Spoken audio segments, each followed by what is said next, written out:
Welcome to OK Smartass. This is the show where we put technology under the microscope. In this episode, I feel good about sending myself messages. I have my Christmas reading sorted with 15,000 letters from Charles Darwin, and they're printing 3D body parts in space. Now time to look at what's happening in technology, innovation, and the gadgets that make our lives so much more exciting. Hi, I'm Patrick Bonello. And I'm Tor Brooksborough. I'm a writer and a reader and someone who loves change and future-focused thinking. Patrick, I'm thinking of 3 family members at the moment, 2 hips and 1 knee. If only they'd waited. I'm a journalist and I have a marketing and graphic design business. And Tor, will I have to go to space to replace my body parts? No, Patrick, the answer is no. You can still get a really good job done in hospital, but they are printing a knee in space. This is so interesting that they're sending a 3D printer to the International Space Station to do a 3D print of a knee joint. Yeah, and you think, why? I had to have a little wonder about why, and apparently when you 3D print things, the goo, whatever the goo is, you know, in this case, kind of some sort of biologically neutral substance. Okay. It flops, gravity. Gravity. Gravity, yes. Yeah. And we all know about it in older age. And so when you do it in space, you get a kind of a cleaner result. Oh, is that what it is? Oh, see, because I thought, depending on what you're doing, because when you 3D print, you've got a level as well. So I guess it depends on the type of 3D printer, because if you're using a filament printer, the filament printer layers from the bottom up. But then you can get others that sit in a gel and you use lasers to print. Yeah, no, it's not the laser type. It's the accumulation type. That's not the right additive, probably. No, yeah. That's right.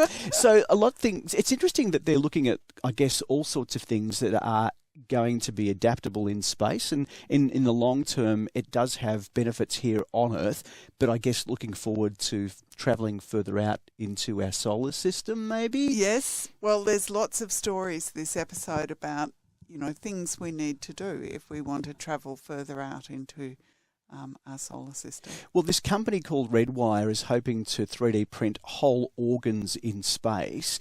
Now, that's a long-term goal. And I think, when we talk about the whole idea of printing and reprinting or regrowing our own organs is the tissue compatibility thing, and we've discussed that many times on the show. So there's a lot to be said about creating organs from our own tissue. Yeah. But in this case, if it's a neutral matter, we've been doing hip replacements and knee joints and all that sort of stuff. Yeah. So it'll be interesting. I had a story, and I don't know if we chatted about this during the week. An elderly friend of mine had a knee replacement, and he was quite infirm. And at the same time, another friend who was in the same age category had exactly the same knee replacement at the same time, but she was doing yoga and was, for her age, was really dynamic and really adaptable and all that sort of thing. But interestingly enough, hers was the traditional knee replacement, where they make, they look at the knee joint, they say it's about this size, they do measurements, whereas his was a scan and a 3D print. Wow. His recovery was half the time of the other person, and yet he was the infirm one, and the other person was the healthier person. Yes. Mind you, we can't conclude that's a causal Well, relationship. but it was interesting that the 3D print. Yeah. Okay, I might be jumping to conclusions. Oh, look at you. Fact checking, God. But it is interesting. I got to say, what a contrast going from printing body parts and helping humanity to war in space. Yeah, tell us. I don't even know what the segue is here. Yeah. So this is really kind of scary. Military experts at the moment, there's this kind of big powwow going on. In fact, in Australia, some senior military people have been getting together. So they're in Sydney, which is a big major Australian city, which we found out recently is not. We went there. We did go there. Melbourne's almost as big as Sydney now. Yes. We had an argument with an Uber driver who said that Sydney was so much bigger. And said Sydney had 8 million people. And it doesn't. No. So. Also, we should say, because we said, we're finalists last episode, we're still finalists. Yes. But we're not winners. No. Well, we're winners in our own hearts. Yeah. So still finalists in the best. Hey, thanks to all our entertainment listeners who category. voted for us and supported us. We got so many messages from people. It was really lovely to have, and we even got a write-up in our local newspaper. Yes. That was kind of fun as well. Yes, everybody I meet in the street at the moment goes, "How'd you go?" Oh, yeah, I know. And then you say, well, actually, we had a great time, Yeah. but Yeah. but it was an amazing experience. But so anyway, getting back to our Uber War driver. in space. Oh, the War in space. Okay. Oh, well. Either one. It was, yeah, that's right. No, we were kind of looking at what does that mean, because as I said, this strategic senior military leaders are getting together at the moment in Sydney, and it's called the Strategic Policy Institute Conference. Mm-hmm. And there's real concerns that when we think of a war in space, we're not talking Star Wars or Star Trek. Okay, we're not talking battleships firing at each other and all that sort of stuff. What we are talking about is knocking out satellites. Yeah, grappling arms. Grappling arms. Yes, that's a possibility too, or ramming. But the reality is, it's hard to envisage how much we rely on satellite technology. The very fact that we can do a podcast, we can upload it, that's all because of satellite technology. Communications, GPS. What would happen tomorrow? I mean, I can't even read a Melway anymore, like a street directory. But the reality of it is now we rely on our telecommunications to make phone calls, to navigate. And if you think about it, even emergency services, ambulances, first responders, so much of our infrastructure, banking, grid, yes. I mean, it's not as though we couldn't manage without our satellites, but to have them all wiped out in one, in a series of No, I don't agree. I think that we couldn't manage without our satellites. Well, navigation. We could rebuild. I'm saying, But if they were knocked out, in real trouble. We would be in real trouble. Yeah. Navigation, if we think of even being able to navigate on the high seas, if you're going from A to B, that's all dependent now. I can't imagine someone on the bridge of a ship with a sextant and looking at the stars. I mean, come on. I was thinking we'd go back to that. No trouble. Really? But it is a serious one. And so they're saying that because Russia has just demonstrated by destroying one of its own satellites. It demonstrated that it's able to do it. And China, Yeah.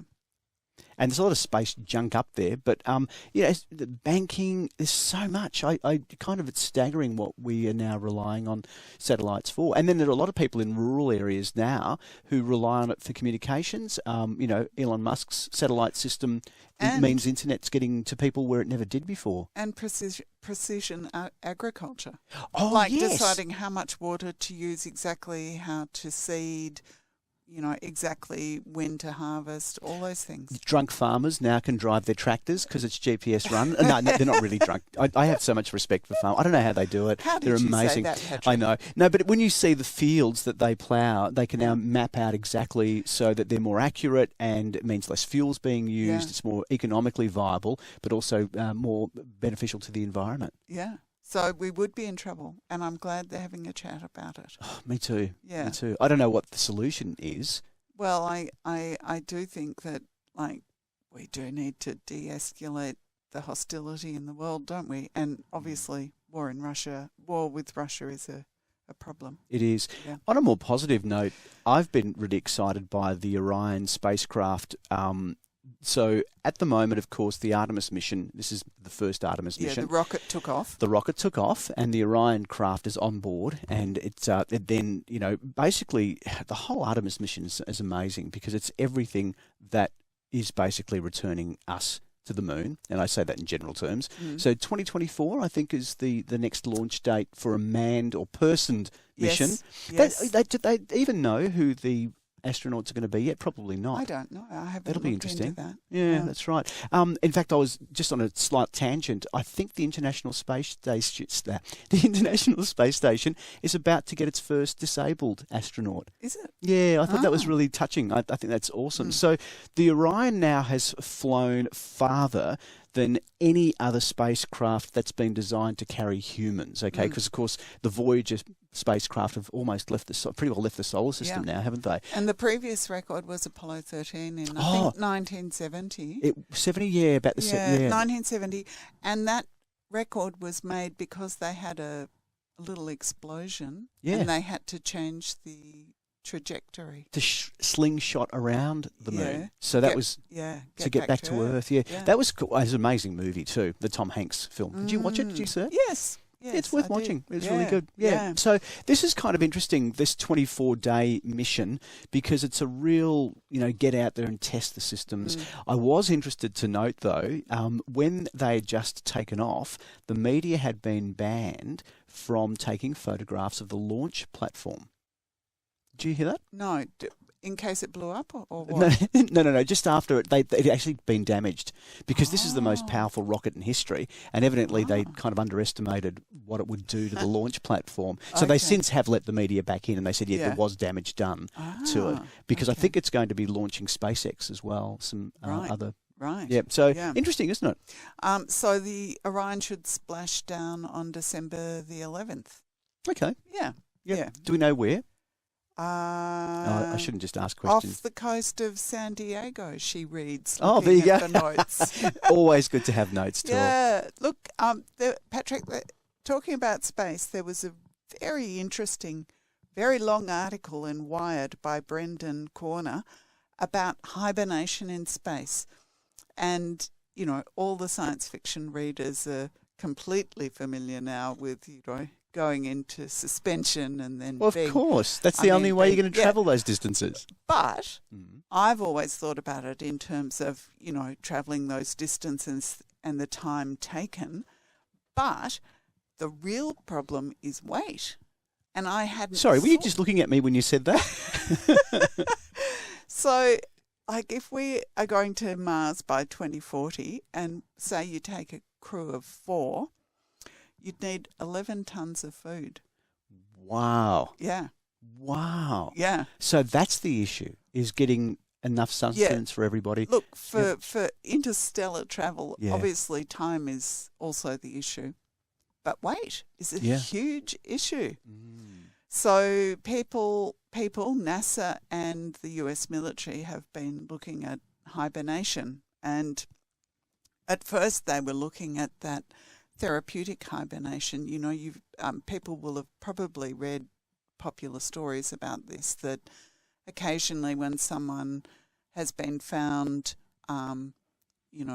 drowned, or a soldier's been injured in a very cold climate, they've been able to be revived with remarkably less damage than expected under certain cold conditions. So they've found out that, if you chill people in cardiac arrest down to 89 degrees Fahrenheit or minus 32 Celsius, it reduces the oxygen needed by the cells and helps with healing. But the problem with therapeutic hibernation is... hypothermia. Yeah, isn't it? Is shivering. And people need to be given really strong drugs to stop the shivering, and that's a problem if you're going to use that method. But then there were these curious animal models, like we know lots of animals hibernate, and there's this Arctic squirrel that hibernates for 8 months a year at 27 degrees Fahrenheit, which is minus 2.8 degrees Celsius. Like, it's really frozen. Wow. And then it wakes up again in great health. And people have started, various researchers have started to wonder, we share a common ancestor. Could that be a way forward for human beings? So they're comparing us to a squirrel. Okay. Right. So one option is to, tweak our genes, possibly turn on things that are not getting turned on anymore. So they're dormant. So hibernation could be a dormant already in our genes. Yeah, maybe. maybe. Switching it on. Yeah. Wow. Yeah. Huh. And then there's some other researchers who are working out combinations of different drugs to make that temperature drop into hibernation possible without doing damage to our hearts. What about if you were one of those people who just thought, the 2030s are going to be so boring, let's just sleep through that and then wake up in the 2040s? Possibly. I mean, there's long been that dream that, if you had some incurable disease, you'd just be put into suspended animation. Cryogenic suspension, Yes, which cryogenics had its moment. Well, it still does. I think people still freeze their heads and things like that. You think, who's going to bother with an old head in the future? I don't know. Would you? Well, I guess? Does this something? I wonder if all the people, and I believe Walt Disney was another person who was cryogenically frozen. I'm not sure. Yeah. But when you think about it, I wonder if the people who get frozen are atheists. Oh, I don't know. Because when you think about it, right, if you're facing impending death, but you have a strong religious viewpoint that you're going to die and go to heaven. Yes. Whereas if you're an atheist, and I am, I don't think there's anything after death. So if there's a potential that I could be frozen and at some point maybe regrow all my organs and transplant my brain into a fresh, healthy new me. Well, that might be the better option rather than hibernation for interstellar travel. I mean, maybe your consciousness is uploaded. Yep. And then you just grow in a fresh body when you get to the other end. Yes. Well, then the other episode, we just in our last episode, we talked about travelling virtually and inhabiting the body of a robot. Yes. So in a lot of ways, and I was reading a scientific article. Wi-Fi problems. Yeah. Yes, true. No, but I was having a conversation, well, not having a conversation, I was reading an article about a scientist who was just saying, why are we even sending people back to the moon when we can do it all by remote control? You know, we've got rovers, we've got artificial ways of doing that. Do we physically need to stand on the moon to do all the things we want to do? Yeah, I don't know. I think the answer is no, but no, yes. It's probably emotionally. It's very emotional, isn't it? Yeah. Yeah. Yeah. Okay, because we could do it all by remote control, let's face it. Yeah. Yeah. So a big meteorite was located in South Australia. It's not just a meteorite field. Yeah. So I'm not sure if the meteorite basically it shattered. And then all the fragments have been spread. But this is amazing. So scientists have mapped out the fallings, what they call a fall zone of a 6-ton asteroid. So it's probably a good thing that it broke apart. Yeah. And it crashed through the atmosphere, and it's now left a whole field in South Australia full. Now, this is it basically landed back in 2013, so they're only just finding out now of all these little fragments, and it's out near Port Augusta, is that right? Yeah, yeah, that's right. 6 kilometre long stretch. Yeah, it's so interesting, isn't it? And recently, just this month, a team of researchers in Canada have taken a slice of a meteorite that fell in East Africa, and they have discovered 2 new minerals and possibly a third. Minerals that I read that they had kind of synthesized in Earth but never realised that could occur naturally. Oh, wow. How interesting is that? Well, you know what was also interesting is I was reading an account of what to look for when you're looking for asteroids. And in Port Augusta, generally the soil and the sand has a kind of a light-coloured consistency and a look, whereas the meteorite fragments are quite of a dark brown colour, not dissimilar to kangaroo poo. Oh. So the trick is, if you pick it up and it's mushy, then it's not a meteorite. But that's the difference. So it looks a lot like kangaroo poo. Yeah. And there's a lot of it in Australia, I can tell you. There's a lot of it in our area, for that matter. Exactly. Now, I've got my Christmas reading sorted, Tor. Yes, Charles Darwin. 15,000 letters. I mean, how many letters did that Wow, did that man ever stop writing? I was thinking, how many letters have I written in my life? And it's probably a couple of hundred, because I went to boarding school and we were made to write home. Oh, I see. Right. Every week we had to write home. But talking about how prolific he was, okay, it was over a fair amount of time, but 1822 to 1882, so in 60 years, he wrote 15,000 letters. It got me thinking, though, right, it was Charles Darwin, and he said some profound things. Yes. But do you think he might have had, like, Dear Water Authority, I think you overcharged me in my last bill. You know, that's a letter. Yeah. Right? Was it all these letters? Tells you something about a person's character, so that's not unimportant. You don't reckon? No, that's part of the social research, isn't it? Oh, is it? And the cultural What about research. letter to the editor of the Times newspaper? Yeah. I object to that person who says that there is no such thing as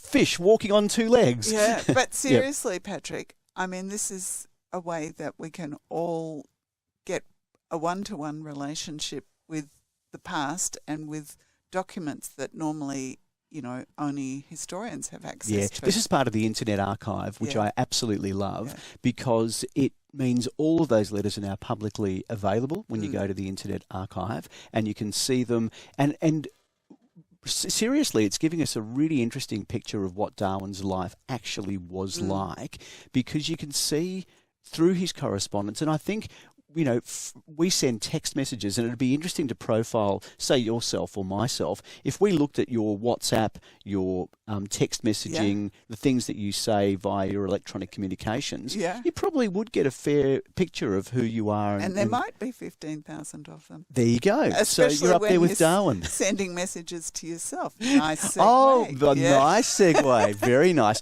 Now, I'm feeling vindicated here because I like the idea. I actually talk to myself constantly. I talk to my Google Home, and I send messages constantly to myself. Now, I believe that not only are people doing this as a good way to have reminders, but now it's become official that WhatsApp is making it easier to message yourself. Yes, and it's being rolled out. It's not this new feature which puts message to yourself at the top of your contact list when you start typing a message.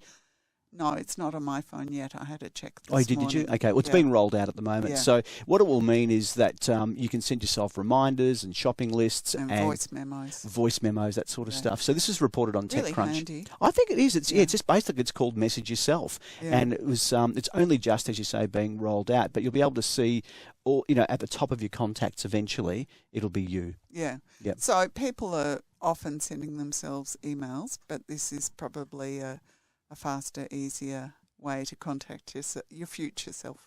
I kind of scare myself sometimes when I look at my calendar, because I add lots to my calendar for me. And so when I wake up at 3 a.m. in the morning, I speak to Google and I ask Google to start adding notes to my calendar. And then when I get up and look at my calendar in the morning, there's just all these squares of notes. Random, half asleep thoughts. So I think there you go. It's a whole different way of looking at how to remember things and not forget stuff, which is something we all cope with. We've got so many distractions going on in our lives. So I often think how fortunate we are to be able to interact in the world via technology. And because I have this gig at the Australian Tennis Open, we work with a number of organisations. Vision Australia is one that we work with, and I love working with Vision Australia because our commentators give the most rich, dynamic commentary of what's happening at the tennis.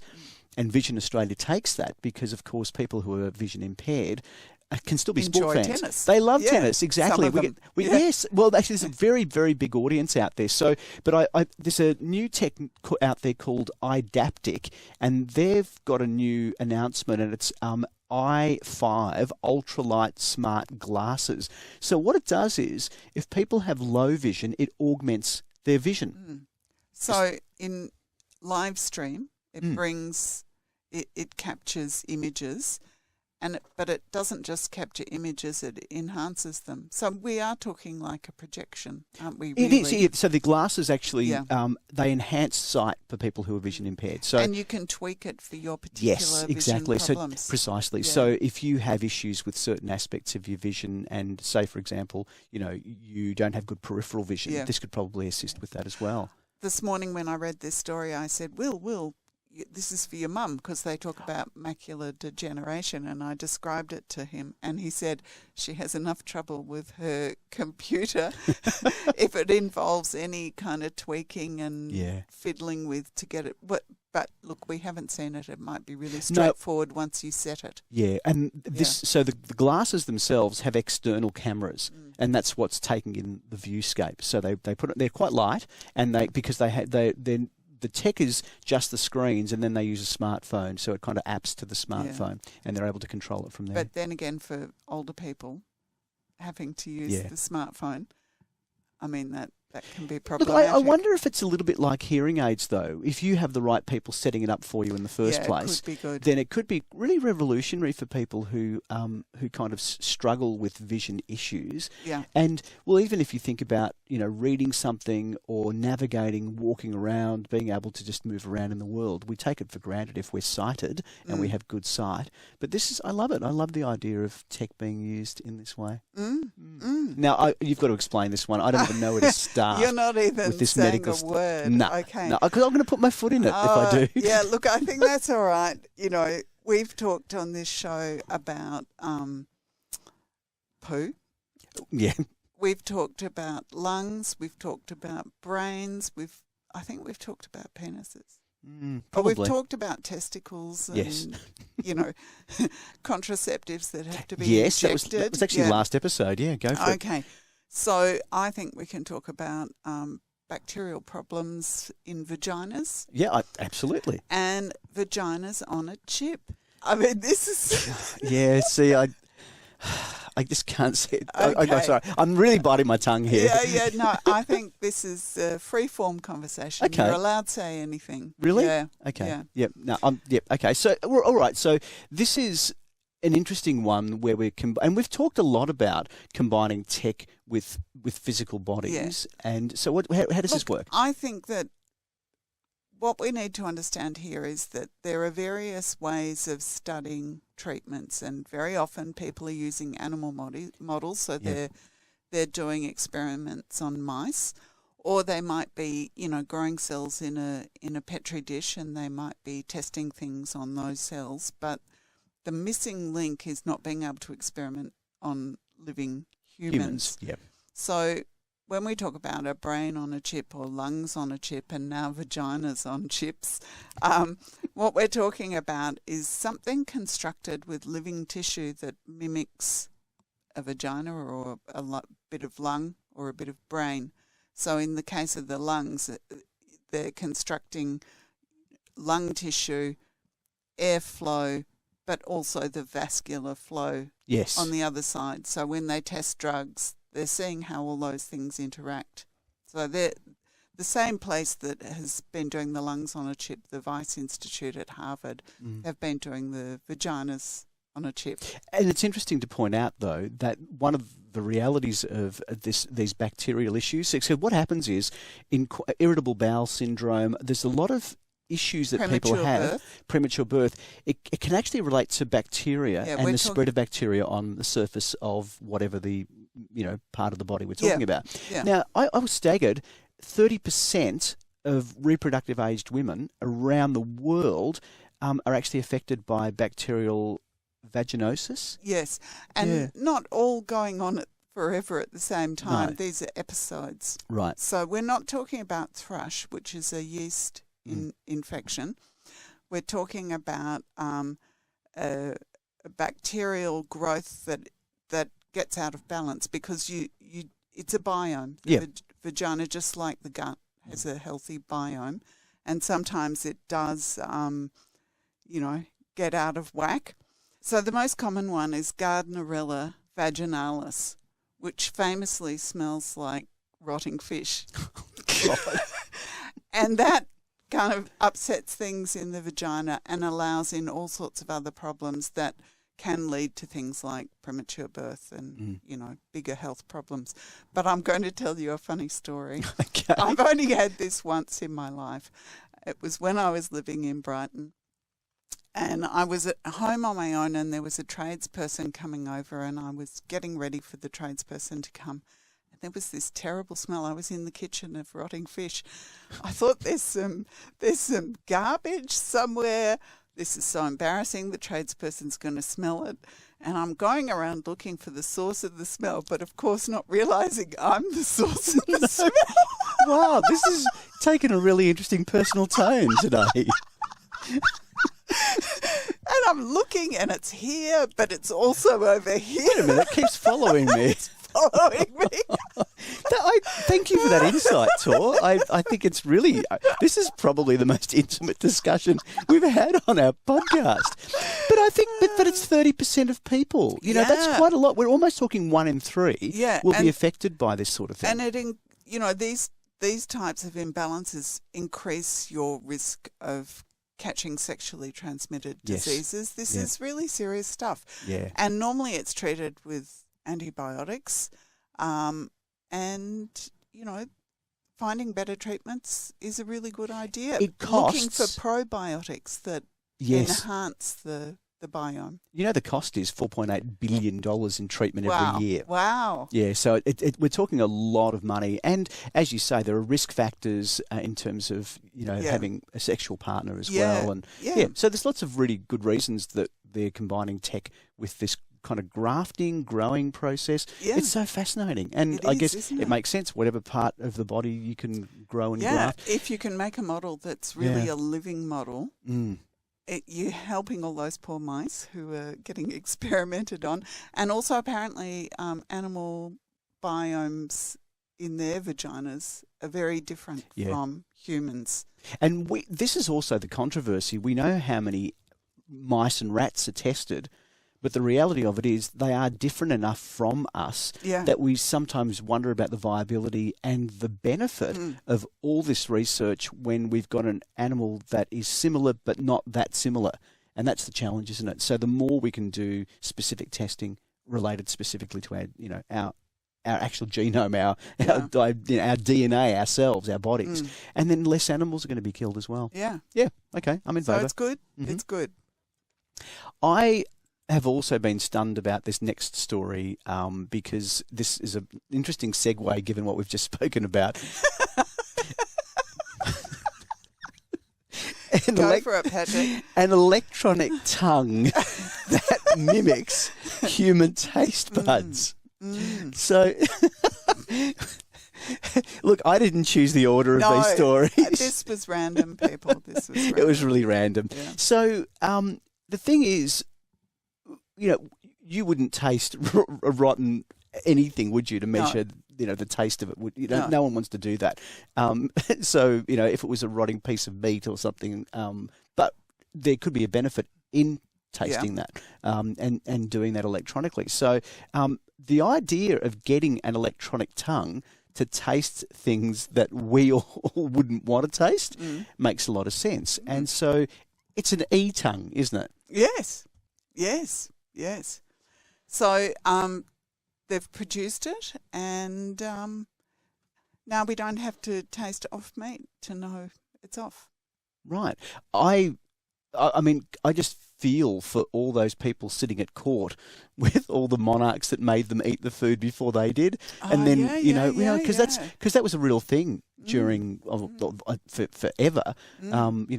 Reigning monarchs would make people taste for poison. Yeah. So you could do it electronically. Yeah. Do you worry about that? I mean, I think no. Your partner does most of the cooking at your place. But I grew up in a household where when the chop looked a bit green, Mum used to wash it in some vinegar and water. Oh God, really? Yeah, but that's kind of like that. That sounds really bizarre to us now, but like in older times, people used to do that. Wow. Okay. Because salt and vinegar is probably the worst tasting chip flavour ever. It's got nothing to do with anything we've spoken about, but I just thought I'd bring that up because I don't like it. Yeah. Now, Twitter, misinformation. Well, during the COVID pandemic, which I guess is still going on, if you live in China, it certainly is, there was a lot of talk about misinformation. And so Twitter was very proactive, or seemed to be very proactive. Well, evidently, it's now disappeared. So the suggestions that they're now no longer moderating. So Elon Musk's kind of jumped into the show, but he went and sacked a whole lot of people. So is that because there are no moderators left, or there's very few moderators and so they can't do it?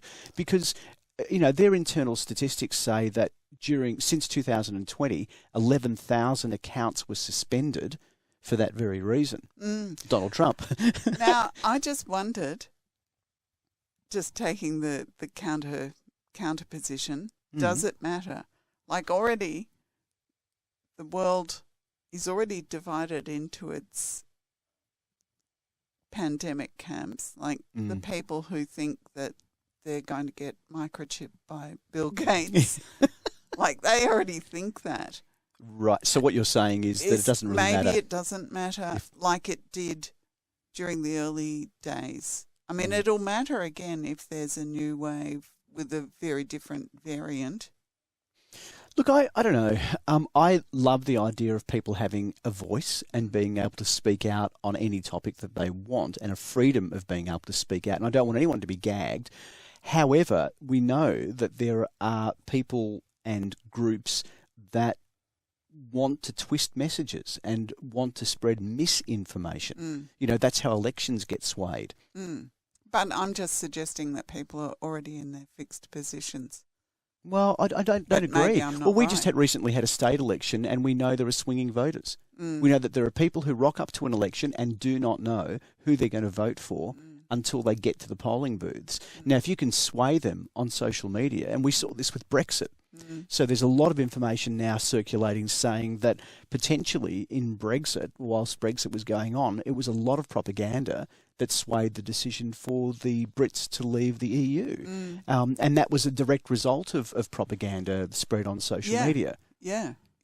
Look, I'm all in favour of moderation. Not just in favour of moderation in general, in favour of content moderation. Yes. I just thought in the pandemic case it might be slightly different now. Yep. I mean, the other thing we could do is just not post anything and get AI to do it for us. Yes, and do well, probably. Oh, really well. Yeah. So we've been talking about AI doing pictures. Yep. And generating the most amazing images. But, and I also noticed recently, Tor, you might be interested in this, that some of the open, I think DALL-E is now no longer using the algorithm whereby you can type in, make my painting look like a Van Gogh. Okay. So they're trying to protect the intellectual property of a style of artwork. Yeah. I'm pretty sure it was DALL-E. It was one of those AIs. Yeah. But they're saying now that you can't try to subsume somebody's style in whatever artwork you're getting the artificial intelligence to generate. Okay. So that was kind of interesting, wasn't it? Yes, although they should distinguish between people who've been dead for... Yeah, I think so, because I've got a really great picture of a schnauzer drinking a milkshake in a Van Gogh style. Yeah, I think I'm doing a T-shirt for myself for Christmas. Okay. Yeah, okay. So this... Poetry now. Poetry. So... Okay, so this is an article that came out, I think it was on Hacker News. Have you heard of that? No. No, okay. So it's interesting that it's called GPT-3, and they have designed a AI that can write short rhyming poetry.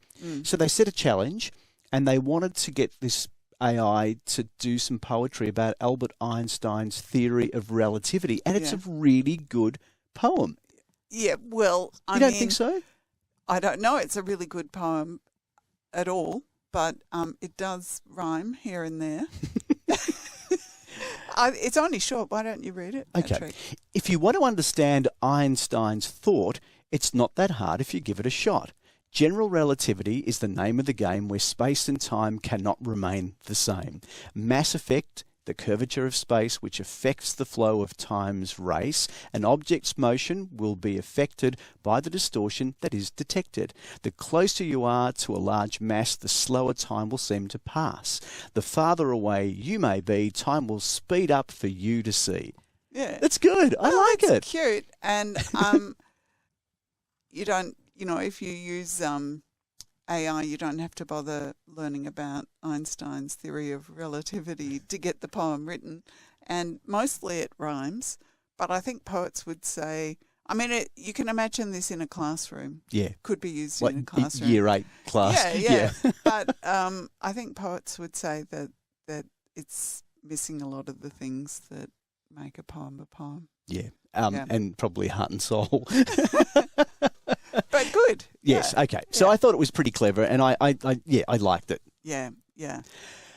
Cache for comments. Yes. Now, you and I both have Pixel phones. You've got a 5, I've got a 6. Yeah. And Google has been caught out. When they released the Pixel 4, they enticed a whole crapload of people to make positive comments about the new phone, and now they've been caught out. So the Pixel 4 came out, and that was in 2019-20, and there's a lawsuit that says that basically radio personalities, effectively Cache for comments, were used to promote the handset. 29,000 deceptive endorsements were made in that time. So they've been fined $9.4 million in penalties for doing the whole Cache for comments thing. The problem is that they didn't distinguish between an ad and a personal review. Yes. That- Yeah, I guess it was. No, they're saying it was deceptive because they were made. I guess they were ads, but they were not Dressed up as a review and saying this is a great phone, I love it, and then Yeah. they're being paid to do it. Okay. Yeah. It's not the first or the last time that this has happened. No, just they've been caught out. But interesting that Pixel felt it needed to do that because, we've enjoyed our Pixels, haven't we? Oh, I Yeah. love it, and I still think value for money. It's Yeah. one of the best phones on the Yeah. market, and I did pay for mine. Yeah. So And we wish someone would pay us for comment. that'd No, be good. only joking. No, it is one of those things that I guess this was really controversial in Australia quite a few years ago. Probably Yeah. about 10 years ago or so, Yeah. where people were making political statements and statements about big corporations and showing favouritism to them. Yeah. And Under the guise of journalism. yes, and Yeah. that wasn't. I think that's the point. I think it's, that's what it's about. Yeah. It's being, totally. The idea being that if you're doing a credible program, particularly if it's a current affairs type program, or in the case of a radio host, you'd like to think that if they're giving an endorsement, yes. that's and what I like about a lot of reviews that people are very clear up front that they have been given this Yes. and free. for free, Yeah. and so that can influence people. Yeah. Yeah. And we need to know what's a sponsorship, what's an ad, Yes. and what's actually proper journalism. Yeah. Yep. And we're in none of those categories.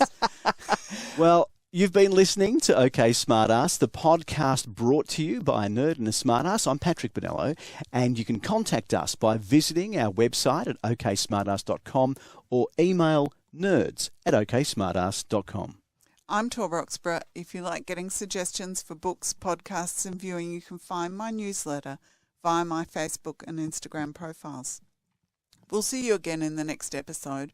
If you'd like to help the show, please tell a friend, share a post online, or take the next step and support us via Patreon. Just go to patreon.com/OKSmartass to sign up. And a big thank you to our Patreon supporters and our listeners who get in touch. If you like what we do, make sure to hit the subscribe button and share with your friends.